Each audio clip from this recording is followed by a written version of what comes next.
We've already spent an hour and 15 minutes, so make the most because we end at 2. If you have questions or comments, let's go with them. Can I have one more? Another, I read, and this is relating to personal experience about which I was always mystified, but there was, I forgot who was saying, talking about right brain, left brain in terms of apprehending music. And I'm saying that if you're very strongly in the right brain, then you're less likely to be analytical about. I don't remember. I'm probably quoting it wrong. Music also has mathematics in it, so yes, it has. But music is mathematics also, yeah, so it's both. So it's both. But for instance, the ability to listen and analyze what you're hearing, as opposed to being very focused on the moment. You can only retain the moment that's happening now, and you have trouble connecting and keeping in your mind the whole piece, therefore the way a motif develops and so on. So and that was correlated with you know, being analytical or more I forgot the exact word used, I suppose right or left brain. But what about that, and that the ability to appreciate music and be analytical, or the ability to really just have strong reactions to moment by moment experience of the music, but not be able to retain. Your question is, are they coming from different parts of the brain, and or well, yeah. What about you? I assume that they are. Yeah, I assume that they are. I can't. Maybe, like I was always mystified by the people who could, you know, remember all the connections between, you know, listening to a symphony and then a sonata, and maintain all, so that they could actually make the connections. And then be able to talk about it later. And yes, and well, okay, I'll just say something personal. I was able to fill in, I mean, say a lot about what might have been going on in small spurts of time. A lot, you know, that was considered valid, right? But completely unable to keep the like a linear piece. Yes, I mean the structure of a longer work. Time, exactly. Okay. So what about that? I'm curious. Musical memory. Well, again, I'm not an expert on any of this, so I'm just giving you a comment, and I agree with you that it's there's different kinds of intelligences also. We are beginning to appreciate how many different kinds of intelligence children have. Motor intelligence, and sound, and verbal, and so on. And of course, society prizes verbal intelligence, tends to value it higher than your father was a composer, so your family would have valued a musical intelligence, which is also. So, what is the facilitating environment for that? That's sort of one issue. So that is, the brain is also developing. It's like food. If you don't give certain kind of food at certain kinds of time to the brain, it doesn't develop in that way. So some channels get shut off, but then other channels can open up, and you can also feed. You can feed yourself. And this lady's recovery from the stroke was a testament to that.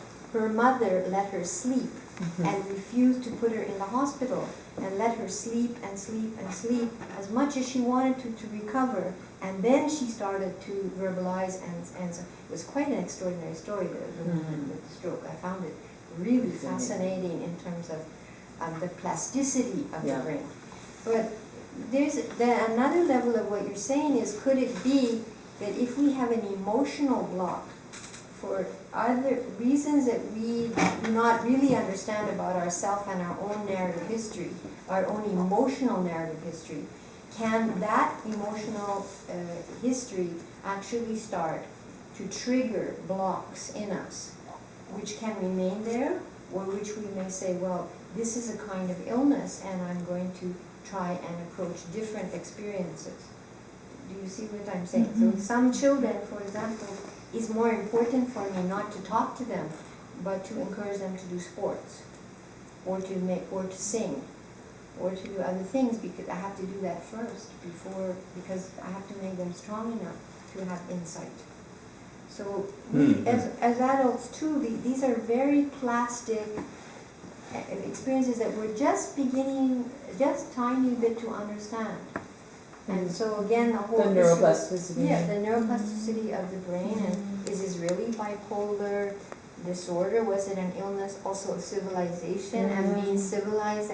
See, what is an illness is a very interesting issue beside the DSM. Yeah, well, that's another session altogether. But your way of telling stories in here hints that one has to have a broad canvas as well. And you said, well, I'm not interested in how much Thorazine he got, but there was another scene where he had 17 medications that he was self-medicating himself with in his suitcase. That's right. Amphetamines and all kinds of stuff to obliterate and anesthetize himself. So you have to say how complex people are and how many strategies people have to survive, and that reality is so painful.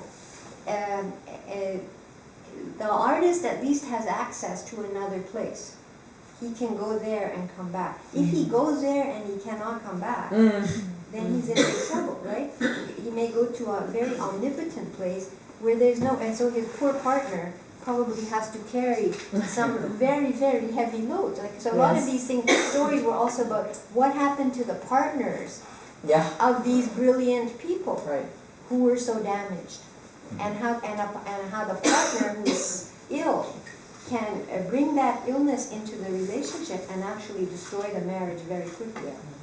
Okay, but this does not answer your question. I'm just rambling. Yes, push. Do we know anything about the relationship between the bipolar population and creativity? Like, do they tend to be more creative than the rest Depends of the on how population? ill you are. Kay Jameson's book, she's a psychiatrist who has bipolar disorder. She writes some wonderful stuff on that very question. So when you're very ill, you may have a push to produce creatively, write all night and do this, but there's also a point of collapse. That is, the psyche pays for it. Also, because underneath a mania, there is a drive not to be depressed and dead. Okay, because mania is the opposite of deadness.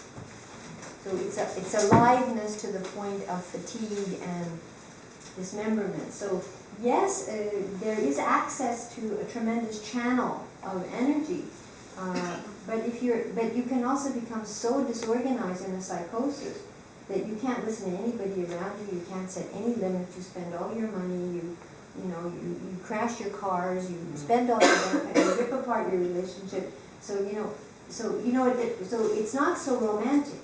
It's really not. Hypomania, on the other hand, is probably what you're talking about. That is, you're not really psychotically manic, but you have a hypomanic energy. And many of those people who have that kind of, they feel very alive. And then what about the sense of loss you feel when you don't have that exhilarating energy? Then you seek it with amphetamines, with alcohol, with sex, with gambling, with anything that wrecking your life a little bit, because it's an addiction. Tearing your life apart. There's an addiction to the exhilaration, right? For and sure. even the making of music or the hearing of music, and it's your music. Wow, what a high. Yeah. So you really need to create that that entropy and just create that turmoil and recognize it's out of balance. Yeah, let's just take the silverware out of the drawer and throw it at the wall, and then I get to pick it up in new and interesting ways, but that's not working. the wife is like, what are you doing? That's crazy. Right? Yeah. Did you ask though how many correlation between geniuses so-called and people with bipolar? Was that just creativity? Our bipolar people tend to be more creative than the rest of the population. I've seen, again in Jameson's books, I've seen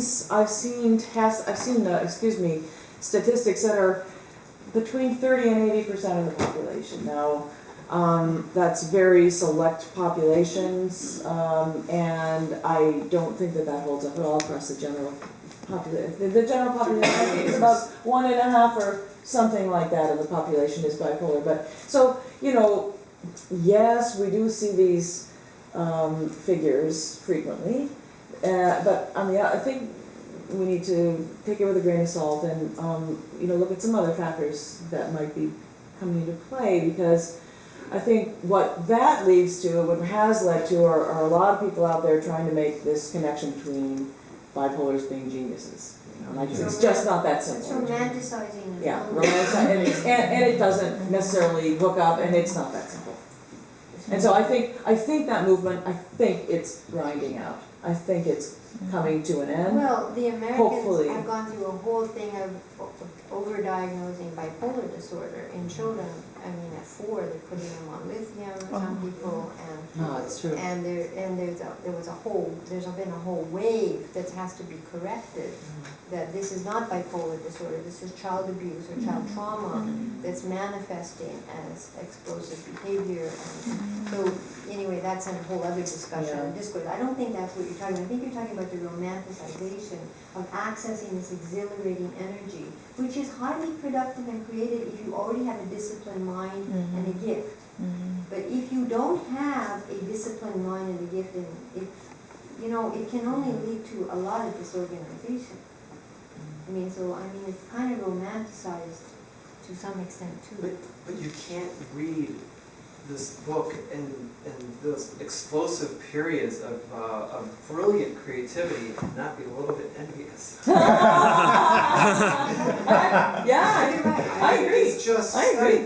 I know I met a composer from a graduate of McGill music who is in California now.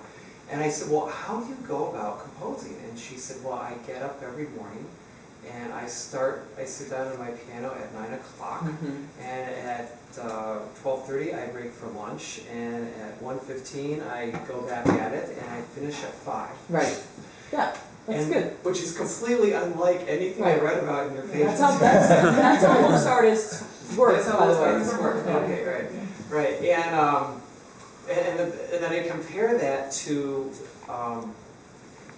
how much approach Schumann could accomplish in such a short But period he of time. wasn't psychotic, you see. He wasn't psychotic. He wasn't manic at that time. He was probably hypomanic. That is, he was driven, and he had access to that energy, and there was pain driving that energy, and there was also creativity. So it's not the same. The word manic implies a psychosis. The word hypomanic is something very different. So there was a history of loss just before he had. It was a reparation attempt. Okay, so that's very different. So you have a channel, and the same with Mingus, and these are the two that I read more carefully. Right. But, Would I be over romanticizing to use the word inspiration? Like that's a whole during those interesting periods comment. of productivity where he was just so completely inspired So by what is inspiration? that What's letter. your definition of inspiration? Inspired by what? Came out of the air and it entered you?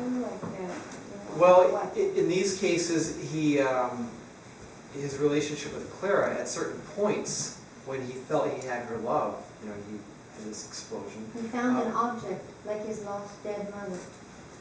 For a moment, there was an idealization of love, and he fell in love with her. And thank God she was untouchable for a long time. Otherwise he would not have written as much as he did. What an obscure letter from a childhood music teacher. Isn't that a beautiful Just inspiration? completely set him off. Yeah. The unrequited love of an Wonderful dream. object that I'm longing for comes into my field of vision, and I love her terribly, and it is an inspiration. Yes. It's a manifestation of my love for her that I produce all this wonderful work. Is that not inspired? I don't know what. That's a tough one, because normally when we think of inspiration, we think of you have some experience, where you hear a piece of philosophy or religious talk or something of higher purpose. That it has a context.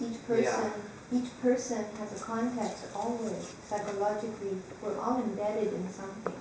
It doesn't just magically happen to us that particular talk and that particular moment we're lifted and we're accessing something different.